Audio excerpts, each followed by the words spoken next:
le péché, l'origine du péché, la chute, les limites de la communion, la nature physique d'une personne ne crée aucune barrière à la communion avec Dieu.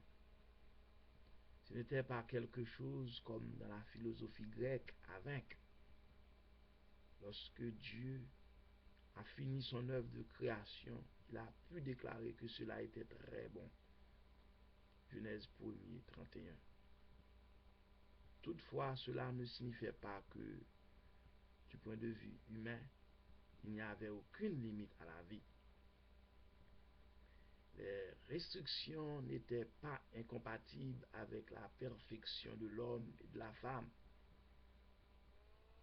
Ils devaient vivre dans un corps et dépendre de la terre pour se nourrir. Par ailleurs, il existait une limite inhérente à leur relation avec Dieu. Ils devaient comprendre qu'il était leur source, leur raison d'être, et qu'ils devraient vivre spirituellement par sa parole. Cela est exprimé clairement dans Genèse 2, versets 16 et 17. Avant toute chose, Dieu leur enseigne que les richesses de la terre sont faites pour leur substance. Dieu dit, tu pourras manger de tous les arbres du jardin. Verset 16, Genèse 2. Ici apparaît une note d'affirmation qui deviendra un thème important dans les Écritures. La citation ne doit pas être rejetée, mais appréciée. C'est un don de Dieu. En même temps, il y avait un arbre au milieu du jardin qui était interdit. C'était l'arbre de la connaissance du bien et du mal. En hébreu, la connaissance du bien et du mal désigne généralement la connaissance morale. À partir du moment où un enfant sait faire la différence entre le bien et le mal, il devient moralement responsable. Ésaïe 7, verset 16. Cependant, nous ne pouvons pas supporter à partir de cette situation que l'homme et la femme, avant la chute, n'étaient pas moralement responsables, quand bien même certains ont décrit leur innocence en certains. Ce qui les a peut-être menacés, c'est une connaissance expérimentale du bien et du mal. Le mot connaissance en hébreu suppose la connaissance intime. De toutes les manières, la question de l'obéissance est soulevée. La possibilité de la désobéissance existe maintenant. Chercher les raisons de cette interdiction est une quête stérile pour l'homme, qui lui dira, que fais-tu? Job 9, verset 12. Nous pouvons dire que cela a permis à Adam et Ève de faire la distinction entre la créature et le Créateur et de comprendre qu'il était nécessaire que la relation entre Dieu et eux soit toujours définie selon Dieu. Par ailleurs, ils devaient vivre dans l'obéissance. Aimer l'Éternel ton Dieu pour obéir à sa voix et pour t'attacher à lui, car de cela dépend ta vie. Deutéronome 30, verset 20. La menace de mort ne signifie pas nécessairement qu'ils ont été créés immortels. Peut-être que leur communion avec Dieu était suffisante pour les préserver de la menace de la mort. Enoch et Élie peuvent être servis d'exemple, montrant ce que Dieu envisageait pour tous. Nous ne pouvons pas être sûrs de cela. Traditionnellement, les théologiens ont compris que l'interdiction était une sorte de mise à l'épreuve.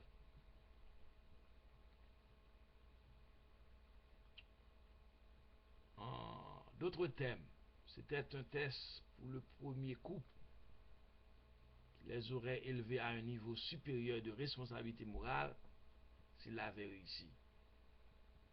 Il est possible que cela soit la raison, quoique tout cela relève de la spéculation. De toute manière, ces limites explicites concernant Adam et Ève ne peuvent être envisagées comme une restriction de leur liberté. En effet, c'est plutôt une définition de celle-ci. L'homme et la femme ne trouvent pas de liberté en dehors du cadre qui leur a été fixé par la parole de Dieu. La nature de la communion, selon Genèse 3, le péché est apparu suite à la libre décision d'Adam et Ève. La première chose qui attire notre attention, c'est la tentation de désobéir à Dieu vient de l'extérieur, cependant au sein de l'ordre créé. Dans ce récit, et nous pouvons supposer jusqu'à l'époque de Moïse, il n'existe aucune indication permettant d'établir s'il est question de Satan ou simplement d'un instrument de Satan. Nous le voyons simplement comme l'une des créatures de Dieu, un serpent. C'est seulement plus tard dans le livre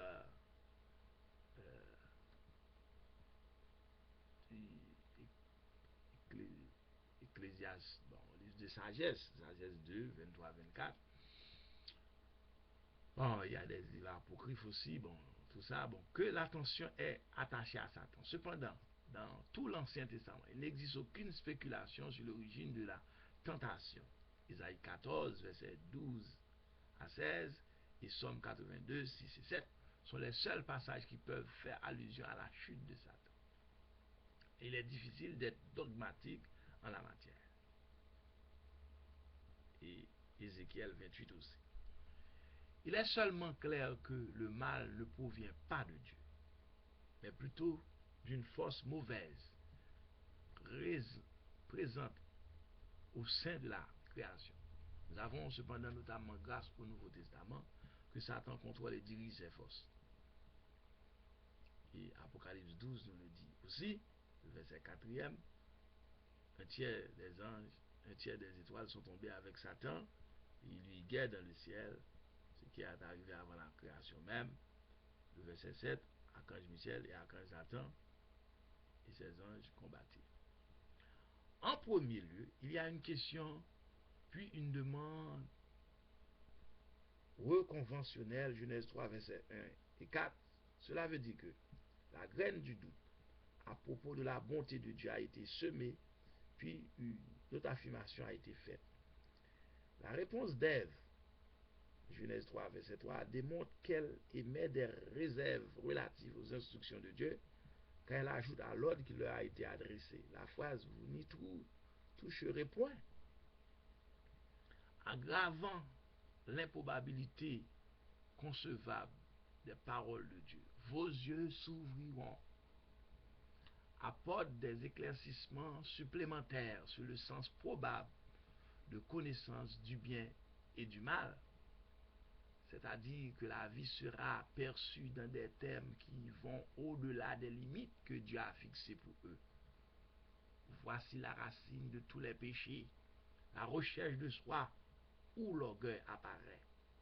Cela est consécutif au fait de douter de la parole de Dieu. Voici une attaque mortelle portée à l'obéissance naturelle. Maintenant, Ève est placée dans une position d'arbitre entre la parole de Dieu et quelques autres possibilités inconnues par Dieu. Alors, après les propos du serpent au verset 5, Genèse 3, verset 5, l'acceptation réelle d'une opposition est faite. Gloire au Saint-Esprit. À ce niveau, le charme sensuel exerce son pouvoir. Les paroles de Dieu étant mises en doute, le charme physique et sensuel d'une certaine alternative imaginaire pouvant effectuer son œuvre. Ils mangent du fruit au verset 7, Genèse 3, et leurs yeux sont immédiatement ouverts. Le résultat de la chute que Dieu avait exposé précédemment se manifestait déjà. La franchise et la simplicité ont été détruites dans la création. La première réaction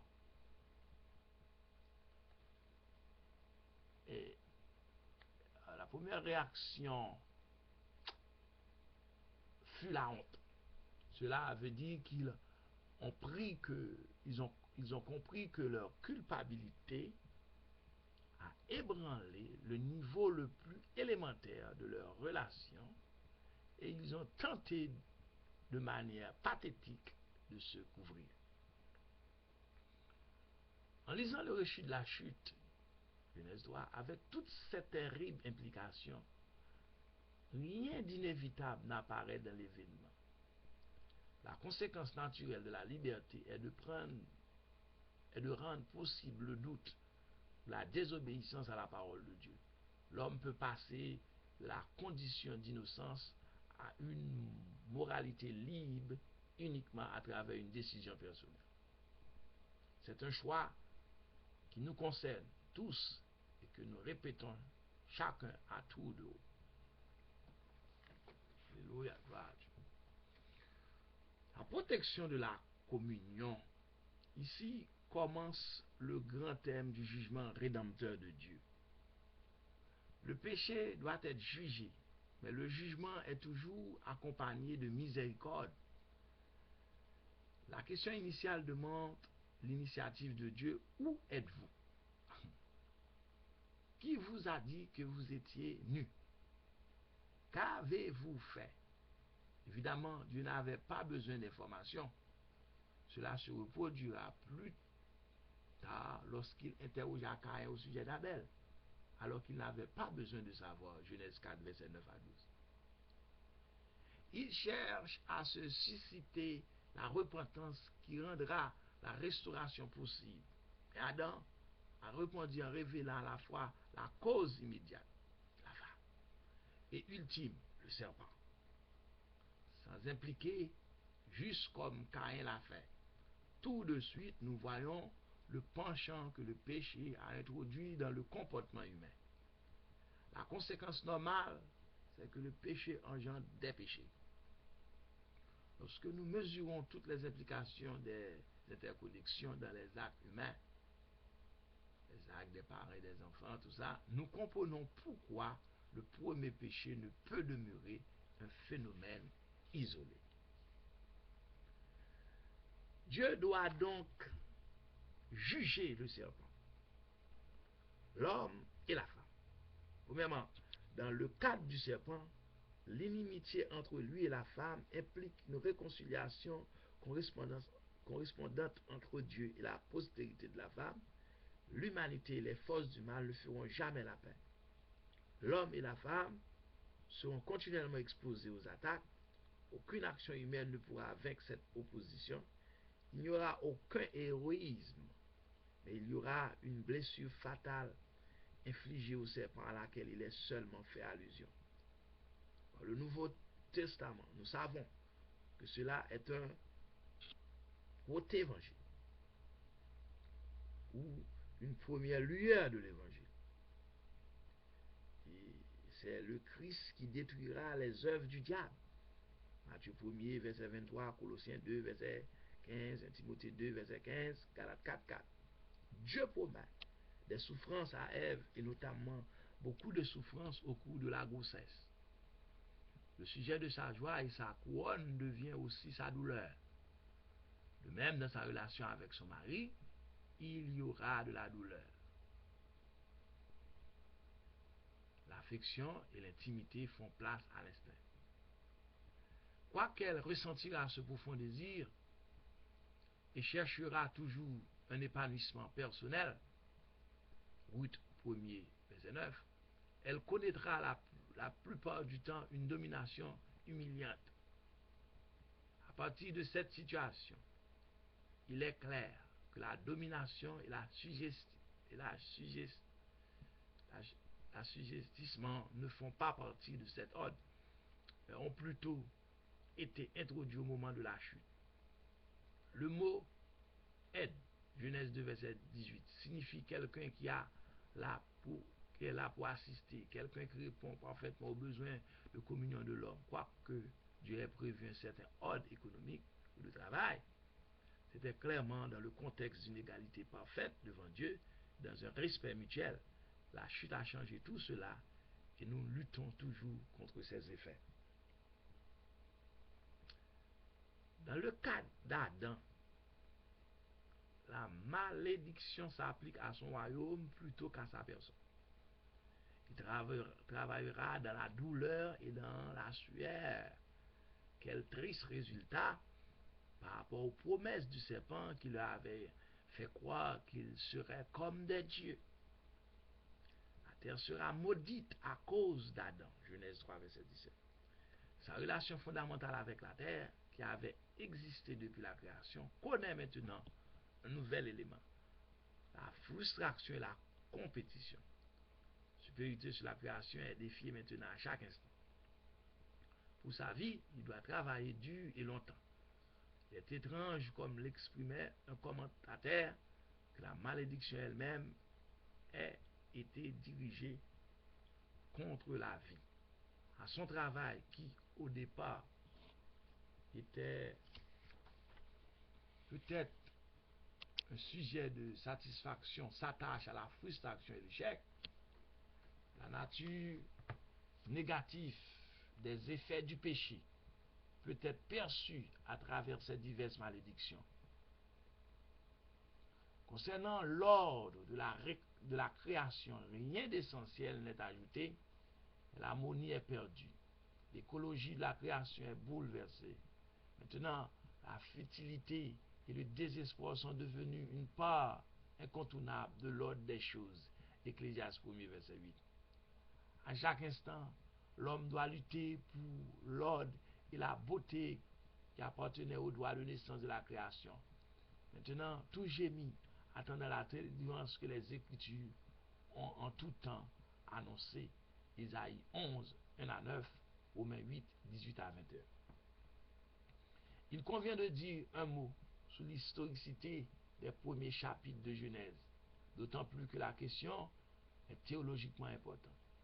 Plusieurs érudits modernes affirment qu'il ne s'agit pas de l'histoire ordinaire, mais de l'histoire primitive. Cela signifie qu'elle offre la sécurité de connaître que nous venons de Dieu lorsque nous nous sentons menacés par les forces du chaos.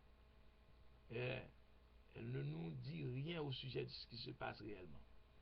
Considérons donc ces quelques commentaires. En premier lieu, il est à peine juste de dire qu'il ne s'agit pas d'histoire comme nous l'entendons. Après tout, notre compréhension de l'histoire, au sens scientifique du terme, n'est âgée seulement de quelques 200 ans. Cette histoire ne vient pas à nous sous une forme scientifique, ne veut pas dire qu'elle nous apporte par des informations sur ce qui s'est effectivement déroulé. Et si la forme est stylisée, il n'y a rien dans la Genèse indiquant qu'elle ne vise pas à nous transmettre des faits historiques. Même si les récits correspondent à des mythes des peuples primitifs dans certains cas particuliers, cela ne veut pas dire que ces faits ne sont pas effectivement déroulés comme dit que ces faits ne sont pas effectivement déroulés comme cela a été rapporté. En fait, de plus, du point de vue biblique, le récit de la Genèse tire précisément sa qualité exemplaire du fait que les événements racontés se sont effectivement déroulés. Par ailleurs, ce n'est pas rédigé sous forme poétique. Il n'y a rien dans des Écritures qui puisse nous amener à penser qu'il s'agit là d'une belle histoire qui n'a jamais eu lieu. En fait, dans Romains 5, 12 à 21, la désobéissance d'Adam est exactement mise sur le même plan que l'obéissance du Christ pour décrire notre solidarité dans le péché et la justice. Acceptons le récit de Paul, nous ne pouvons pas faire une distinction entre les personnages légendaires et historiques. Le fait le plus important demeure les événements dans ces chapitres, à savoir la création par la parole de Dieu, l'instruction et la désobéissance d'Adam et Ève, la malédiction et la promesse. Tous sont d'une importance inestimable pour tout développement de l'œuvre de rédemption de Dieu.